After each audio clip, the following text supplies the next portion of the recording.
Well, I just liked being on the bit of land that we had. It was really great. It wasn't a bad life. I didn't mind it at all. Because I went up there as a bride, see.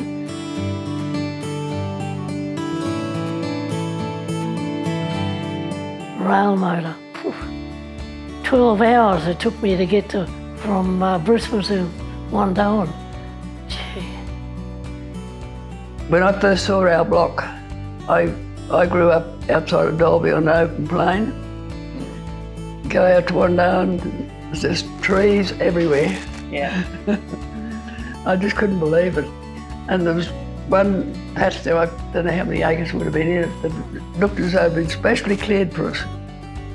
And that's where we built our home, our temporary home, which turned out to be a permanent one until we left there. My husband was building the shack we had when we were living in the tent. I put the wire from tree to tree and put a little chain on the little fellow so he could run up and down and watch his daddy work. Yeah, they used to love it because they could see what was going on, and he was building this place. He'd cut stumps and that for it, and I'd have to be on the end of the cross-cut saw. It was rather funny because he couldn't see, he couldn't cut straight, and I couldn't tell him he wasn't going straight either.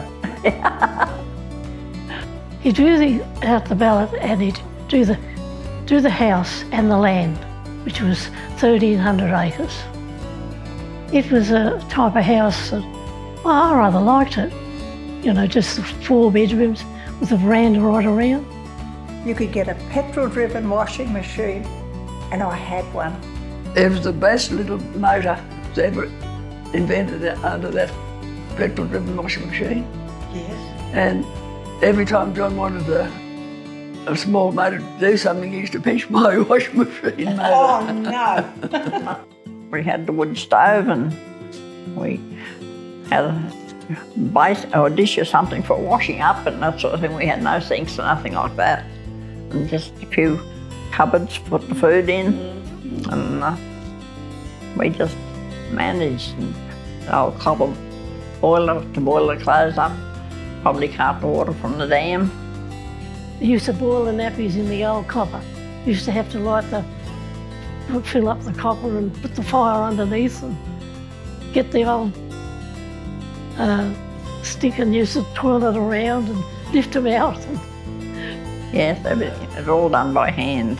The clothesline was from tree to tree with a prop in the middle.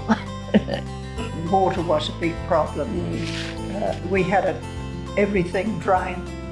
You know, the bathroom and the kitchen, everything was joined up so that even if there was a drought, you at least had a little square of water at the side of the house. I did have a garden, but mostly vegetables. I had some flowers there as well. But we used to go into Miles and get the different fruits and what have you. And I had a preserving outfit that used to preserve them. Homemade butter and homemade bread and homemade jam. Old wood stove, I never mind. Well, I was always used to a wood stove. My mother and father always had a wood stove. Put your hand in the oven, feel it, get the idea of the temperature. You get an idea how much wood to put in and everything to keep it right.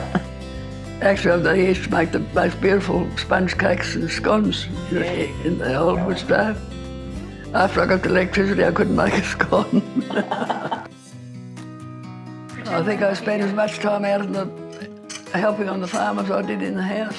Yes, probably would have. Probably more. No, I went out helping with the fencing and everything. There was no fence on the place. Used to go out, and that's how I learned to drive the vehicle. Pull the wire for so long, and then I'd go back and bring the vehicle along. I used to help, like feed the calves and sometimes put the cows in the bales. My husband had pigs. Well, the separated milk used to go to the pigs. And he had some lovely pigs there. But when John was ploughing or doing anything like the planting or whatever, I'd go and take over on the tractor from him while he went home and had lunch. had a lot of ring barking done, and they, Well, all that had to be done first, and then the pulling, and then the breaking up. I was very lucky. You know, see, it was fairly settled when we came. I think the hardest thing was the first 2 years. Used to a set income, and you were depending on the droughts, you know. Sometimes you'd have an income and sometimes you wouldn't have anything. The kids, I had the first 3 children there. The Miles Hospital was very good. It was a bit more modern than the Altroon Hospital. Oh, the road was terrible. It was all gravel, badly, and like I said, it took about 2 hours from Wandoan to Miles, 50 miles, about 2 hours to get to the hospital. we didn't have a real good vehicle, so we went to our neighbours Brosnan's and got Jim to take us up to room, and it rained and rained and rained. We got there okay, but the 2 men had some fun getting home. Well, we had a good doctor there at Miles. He said I was due on the 8th, and he said, come in on the 5th. Well, I never had it till the 21st.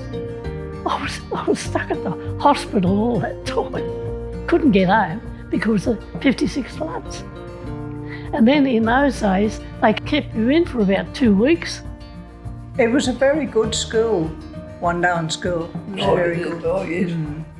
They used to catch the bus and have to go right around and pick up all the children. Well, we were very lucky. It was just built at our gateway, and we only had to walk down. They could walk to school.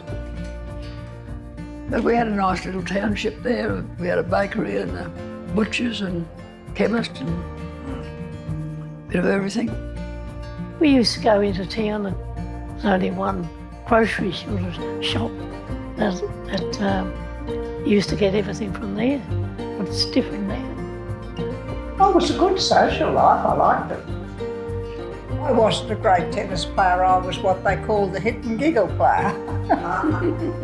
But the children were good tennis players, and it was a great recreation, you know, and they're just a marvellous, lovely lot of people there, you know, and it was a real social occasion.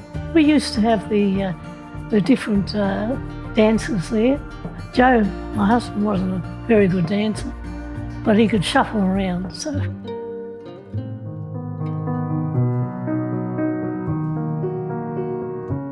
It was a hard life, but it was, like I said, I accepted it. Yeah, life was a lot slower, but it was a good life, really. Yes, it certainly was. It's too fast now. Goes too quick. As they say, them were the good old days. Mm.